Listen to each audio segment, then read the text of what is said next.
the world, then it's only reasonable to ask whether Judaism should be held responsible for the genocide in Gaza.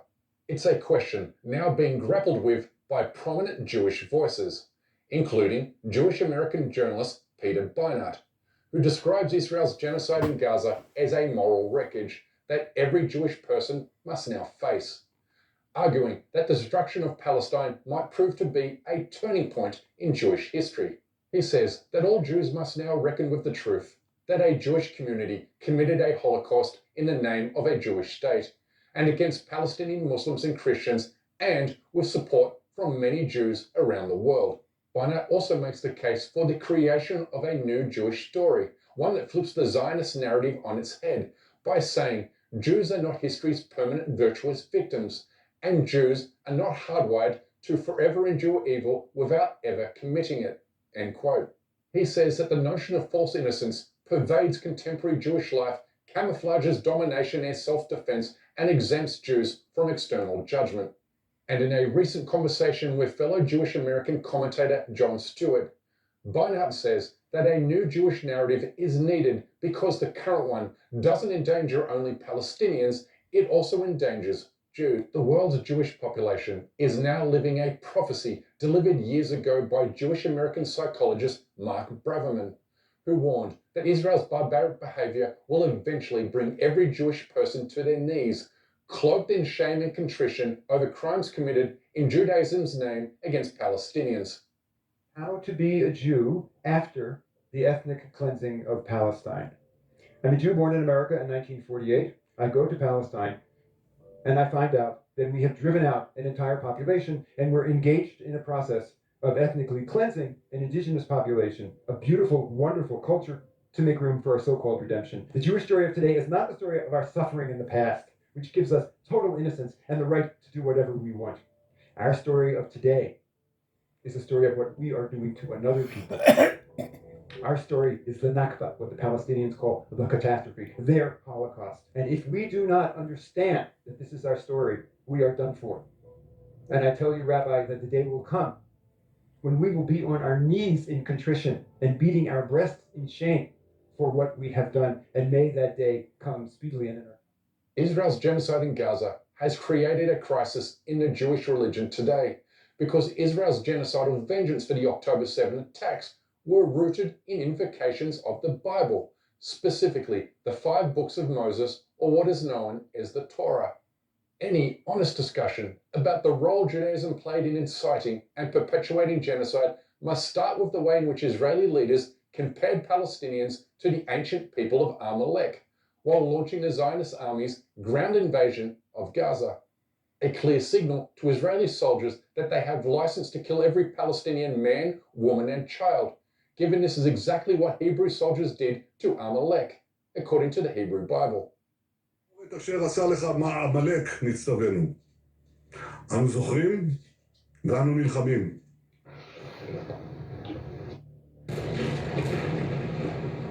אין חצי עבודה. מופיע, דיבר בלף, מוצרה, השמדה מוחלטת, תמחה את זכר עמלק מתחת לשמיים. אין מקום מתחת לשמיים. ובסימן חג הפסח, לומר שאנחנו צריכים להכות באויב 10 מכות, למחות את זכר עמלק, כמו שכתוב. שקרה שרה. מוכנה היה פיצוץ גדול.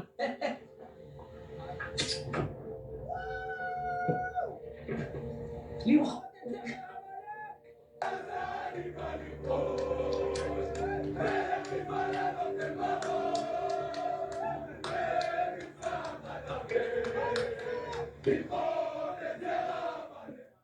The Israeli government's biblical invocations of genocide are why more than 20,000 Jews from other parts of the world have traveled to the Jewish state during the past 2 years. These so-called lone soldier units not only slaughtered innocent civilians in Gaza, but also committed genocide and ethnic cleansing against Palestinians during the 1948 Nakba. Lone soldiers, regardless of where they're from, serve in every branch of the military. The Chayal Boded is as old as Israel itself. In 1947, tensions between Jews and Arabs in Mandatory Palestine simmered into what eventually became Israel's War for Independence. Volunteers from 56 countries flocked to Israel's defense. In a 3-year period, more than 3,000 overseas volunteers fought for Israel. Most were World War II veterans, happy to pick up armaments to secure the existence of a Jewish state. These Jewish mercenaries are in no way different to the thousands of Muslims that ISIS recruited from foreign countries to commit genocide against Iraq's Yazidi minority. But as we all know, Muslim foreign fighters are treated a lot more harshly in the media and by Western governments than their Jewish counterparts, a blatant double standard that has stood time immemorial. You see, whereas ISIS foreign fighters were labelled terrorists and stripped of their citizenship or vaporized by US drones in the desert, Israel's foreign recruits are left alone to recite the Torah atop freshly dug mass graves in Gaza, while their peers produce TikTok videos to celebrate their role in cleansing the Palestinian territories. Je me bats pour ma famille. For the Jewish people. I'm fighting for my friends, my family, and all the that I love. And I'm fighting for my wife, my entire family, and all of Am Yisrael. We are fighting for the future of my family and the children. Am Yisrael Chai, וביחד ננצח.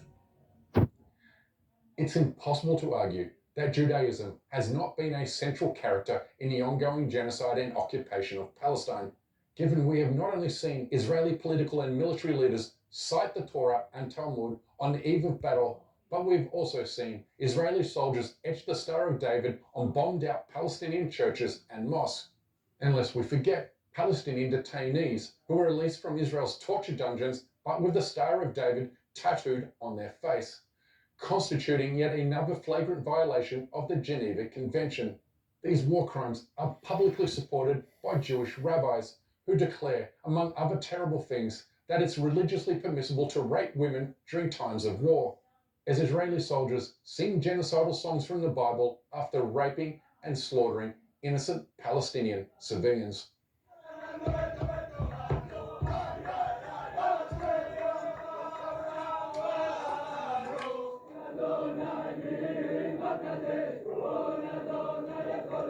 The Talmud, which records the teaching of rabbis on Jewish law, ethics, and philosophy, deserves great scrutiny here, especially when you lay down some of its tenets alongside those of the other Abrahamic religions.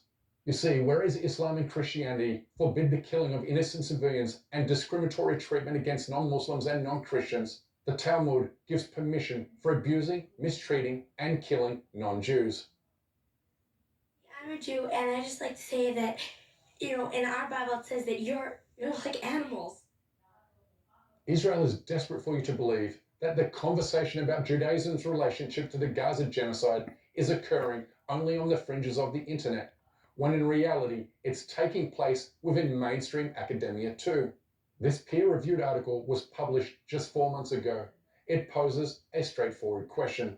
Are the genocidal actions of the Israeli government and military in Gaza consistent with the ethical tradition of Judaism? This probing question has put Israel's supporters on the back foot, including the Jewish Independent, which responded by arguing that a proper analysis of Jewish ethics of war proves the current Israeli regime cannot be understood as a legitimate representative of Judaism. Well, sort of, but yeah, not really. Because what the editors of the Jewish magazine do acknowledge is the Bible does indeed contain passages that provide apparent support for at least some of the acts and policies carried out by the Israeli government and military, including the promotion of violent acts that aim to drive out and kill all opponents and the justification for acts of revenge and retribution. But it passes this acknowledgement by hiding behind the claim that such interpretations of the Bible are fundamentalist in nature, or whatever.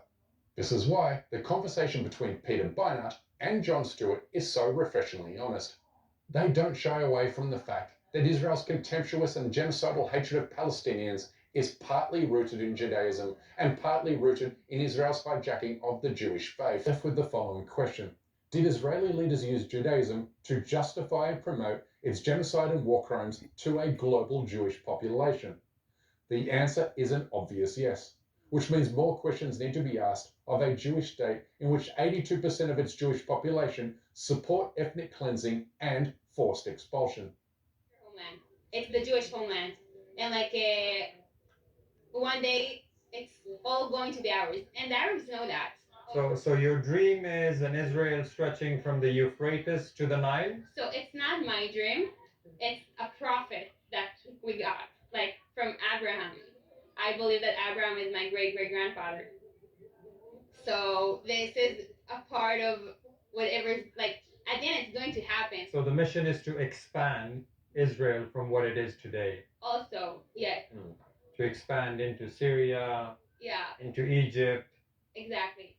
Jews the world over will also be left to grapple with the fact that a Jewish state was able to kill upwards of 500,000 people without mercy and without shame.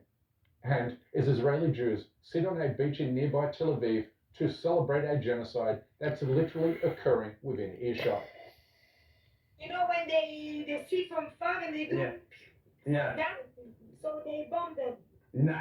Nice. Beautiful blood everywhere. Yeah.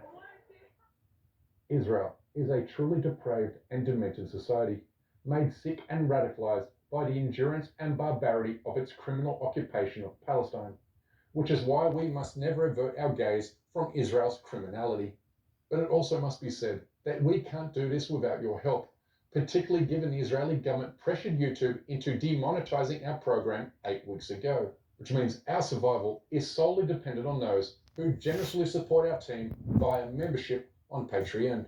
Therefore, we kindly ask that you please join them in supporting our effort to expose and confront injustices in the Muslim world by becoming a member at patreon.com/CJ Werleman.